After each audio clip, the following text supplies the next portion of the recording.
The road from Dry Creek to the Carter Ranch stretched long and quiet under the bruised winter sky, the wagon wheels grinding through frozen ruts, the horses' breath puffing like small, determined ghosts as they pulled the weight of 2 lives piled into a single trunk and a scattering of hopes neither traveler dared name aloud.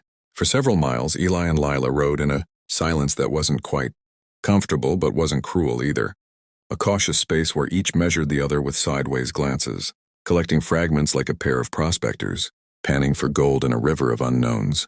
And Eli found himself listening for the slightest hitch in her breathing whenever the wagon jolted, watching the firm way she kept her hands folded in her lap, the smoothness with which she adjusted her balance without complaint, all of it painting a picture of a woman who had learned, long ago, never to ask for help, because help had probably come with a price too steep to pay. Finally, as the town shrank to a smudge behind them and the land opened up in wide, rolling waves of yellow-brown grass struggling beneath patches of snow, he cleared his throat, feeling oddly uncertain for a man who had negotiated cattle deals worth more than some counties. "You can call me Eli," he said, keeping his eyes on the pair of horses. "Mr. Carter's what folks say when they owe me money."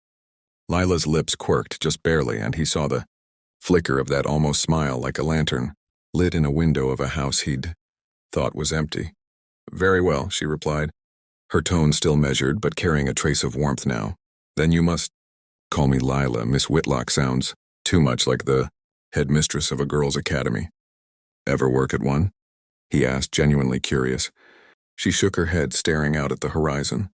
"No, though I learned enough rules from women like that to last me a lifetime." He didn't push further. There'd be time, he figured, for past to bleed into conversation like old wounds seeping through bandages. But right now she was a stranger, sitting beside him on a wagon, heading into his world, and he knew better than to demand confessions from someone, still clinging to their last shreds of control. Instead, he pointed toward the distant rise, where a cluster of buildings broke the monotony of the prairie, the main house, 2 barns, a bunkhouse, and the silhouette of a windmill turning lazy circles in the thin light. "That there's the Carter Ranch," he said. "House is bigger than it looks from here. My father built it when he thought he'd fill it with 10 kids and enough noise to scare off the coyotes. Never got around to the kids part." "Your mother?" Lila asked softly. "Died birthing the first?" Eli answered without dressing it up, the way ranch folk did with most truths. They were either hard enough to stand on their own or not worth telling. "That baby went with her. After that, it was just me and my father and the land." "And now just you," she said, turning to study his profile. The harsh angles softened slightly by the muted light. "And now just me," he echoed, the familiar ache sliding through his chest, like a knife kept too sharp to forget its purpose. Her gaze lingered a moment longer, then returned to the horizon. "Then it seems we both know what it is to have more memories than people," she murmured. The words hung between them, delicate and heavy all at once, and Eli realized that, for the first time since his father died, he didn't feel entirely alone in the space beside him. As they rolled closer to the ranch, the sounds of the place began to rise, the distant lowing of cattle, the bark of a dog, the rhythmic clang of metal on metal where one of the ranch hands was working at the forge, and Eli saw Lila stiffen slightly, her shoulders tightening, beneath her dark coat as if bracing for another set of unfamiliar eyes, another round of unspoken judgments. He had seen that posture before in green colts when the world pressed in too close, and he decided he wasn't about to let his own men treat her like some sideshow curiosity. "There are 5 hands on the place right now," he said, giving her warning not of danger but of attention. "Good men, mostly. They answer to me. If any of them bothers you, you tell me straight." "I've had my share of bothersome men," she replied, her voice calm but edged with iron. "I've learned to manage." He believed her. But he also knew that no one should have to fight every battle alone. "You won't have to manage 'em here. Not by yourself," he said, the promise surprising him with how much he meant it. The wagon rolled into the yard, crunching over the thin crust of ice that had formed in the night, and 2 of the hands, Cal, lanky and straw-haired, and Miguel, quiet with eyes always, measuring weather and people alike, looked up from the corral where they'd been working a young mare. They wiped their hands on their trousers and started over, curiosity plain on their faces, but respect tempered by years of knowing Eli's temper for mockery that crossed his line. "Boss," Cal called, tipping his hat as they approached. "That her?" Lila went very still. Eli climbed down first, turning to offer his hand without thinking. She hesitated, then accepted, descending with a grace that didn't disguise the slight shiver in her shoulders as the wind swept across the open yard. He stepped aside, giving her room to stand on her own 2 feet in front of his men, and nodded. "This is Lila Whitlock, soon to be Eli Carter." Saying it out loud in front of witnesses nailed the words into the air like a posted notice, and it hit him then just how real this arrangement had become. The papers he'd signed in town were one thing, but this here was a pledge made with his voice and his name. Cal's eyes widened, but he recovered quickly, tugging his hat lower. "Ma'am," he said. "Welcome. We don't see many ladies out this way except the preacher's wife, and she's mostly dust and opinions." Miguel elbowed him lightly, his expression more restrained but kind. "He means to say we're glad you're here," the quiet cowboy offered. "If you need anything, you only have to ask. Except for my coffee. A man's got to have some secrets." The small jest drew a slip of genuine amusement from Lila. It was like watching a crack appear in a stone wall, revealing the flicker of something living inside. "I shall endeavor not to come between a man and his coffee," she replied. Eli saw the way the men's initial curiosity softened into something closer to respect. Not just because she was his fiancée, but because she'd met their welcome without shrinking or simpering, standing with her back straight despite the cold and the history she carried. He felt a strange swell of pride, almost possessive, at the thought that this woman was about to share his name and his home, and that sensation startled him, given that just weeks ago he'd treated the whole matter like a business decision. Now, as he led her toward the porch of the big house, something inside him shifted, an old door creaking open on rusted hinges. The Carter house rose up like a ship marooned in a sea of prairie grass. 2 stories of weathered wood, a broad wraparound porch, and tall windows that caught every scrap of light the sky was willing to offer. Eli had always thought it looked too large for one man, its empty rooms echoing with memories of a family that had never been born. But as he opened the front door and motioned Lila inside, the space felt less like a hollow monument and more like a question being asked for the first time. What if this house didn't have to stay empty? Inside, the air was warmer, carrying the faint scent of wood smoke, leather, and the stew he'd left simmering that morning before riding into town.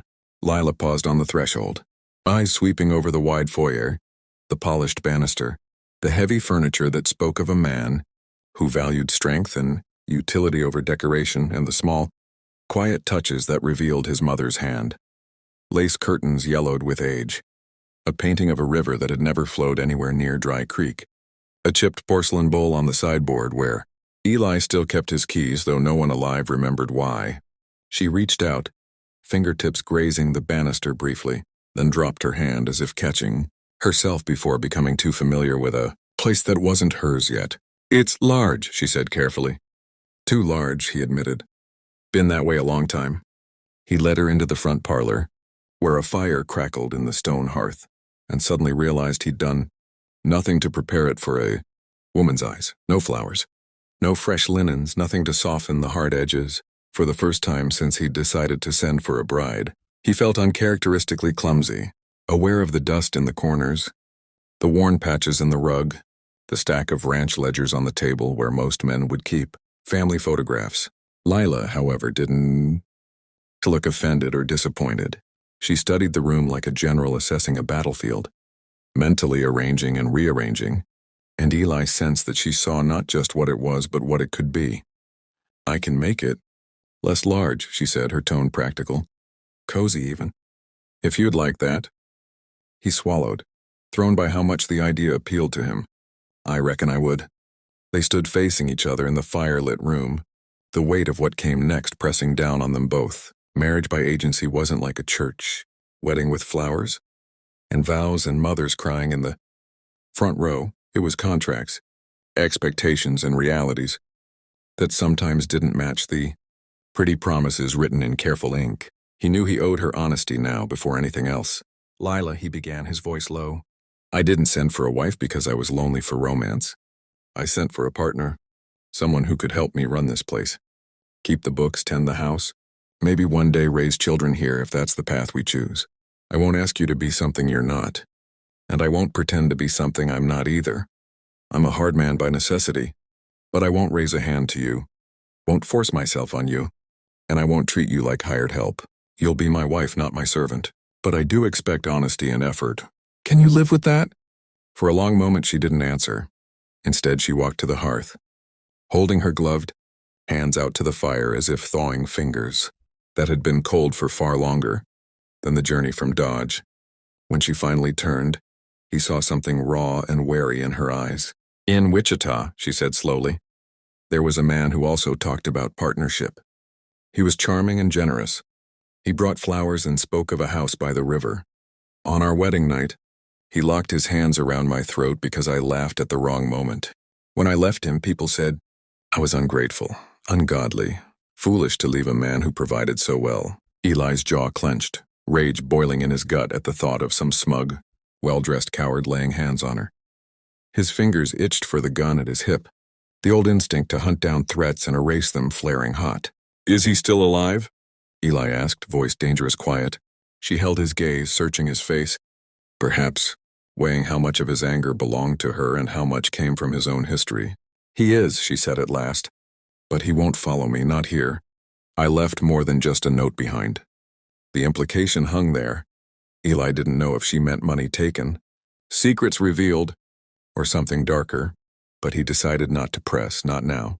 If he ever does, Eli said, stepping closer, he'll find out the hard way that you're not alone anymore. A flicker of surprise crossed her features. Then slowly she removed her gloves, revealing slender hands marked by faint white lines, burns, perhaps, or cuts from kitchen work and sewing, and Eli realized again that the agency note hadn't lied about scars, only failed to explain that they were not the ugly external kind people feared, but the kind woven into skin and bone by a life that had demanded too much and given too little. You've seen my face now, she said, her voice barely above a whisper. Most men take a good look and decide they want something. Prettier, untouched, uncomplicated. She lifted her chin, and in the firelight he could see the faint, jagged scar at her temple more clearly. Do you still want this, Eli Carter? A woman with a past that might come knocking, a face that reminds some people of accidents they'd rather forget, and a temper that's gotten me into more trouble than I care to count. This was the moment the title of their story was pointing toward. The moment he had bought the bride nobody wanted and finally truly saw her face, not just the plains and scars of it, but the history, the defiance, and the weary hope that she tried so hard to hide. For an instant he froze, not because he found her ugly or frightening, but because he was struck by a revelation that went deeper than he'd expected. She was beautiful in a way that had nothing to do with perfection and everything to do with survival, and he realized with a jolt that he wanted this marriage to work, not just for practical reasons, not just to fill the house and share the workload, but because he liked the woman standing before him, scars and all, and that realization scared him more than any rustler or drought ever had. I didn't pay for pretty, he said finally, his voice steady. I paid for honest, for strong, for someone who knew what it meant to stand up again after the world knocked. He am down.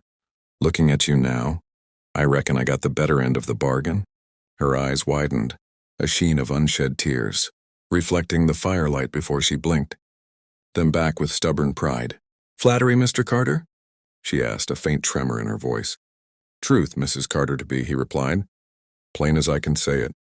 The room seemed to exhale then, the tension easing just enough for possibility to slip in around the edges. Outside, the wind howled along the eaves, rattling a loose shutter, but inside, for the first time in years, Eli felt something like warmth that didn't come from the fire alone.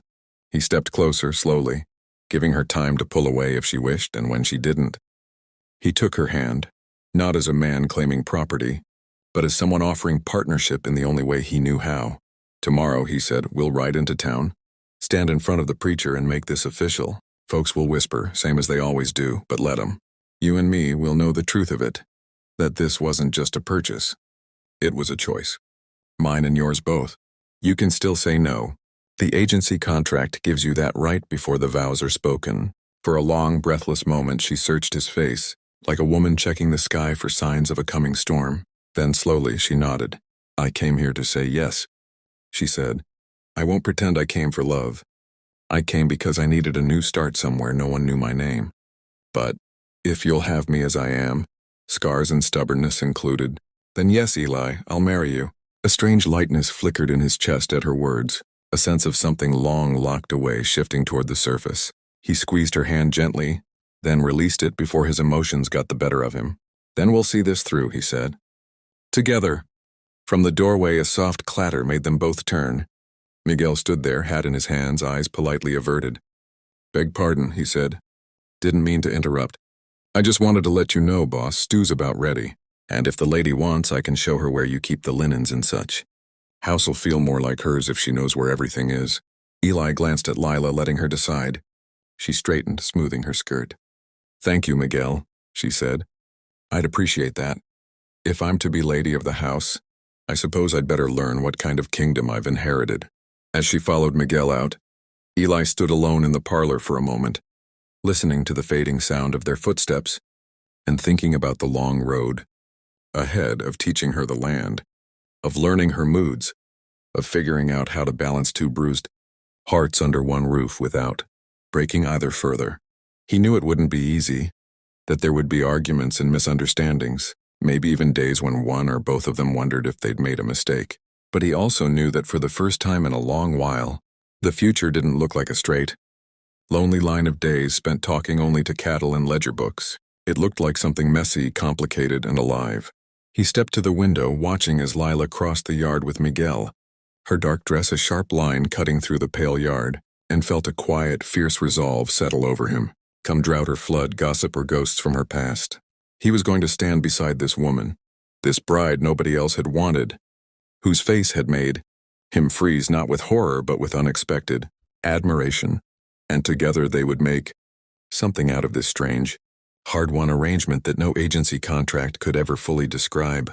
And as this first part of their story comes to a close, imagine the camera drawing back from that big, lonely house with two new shadows moving inside it, the wind howling across the plains like an old song, leaving you wondering what dangers, secrets, and surprises still wait for Eli and Lila, because this is only the beginning of their Western tale.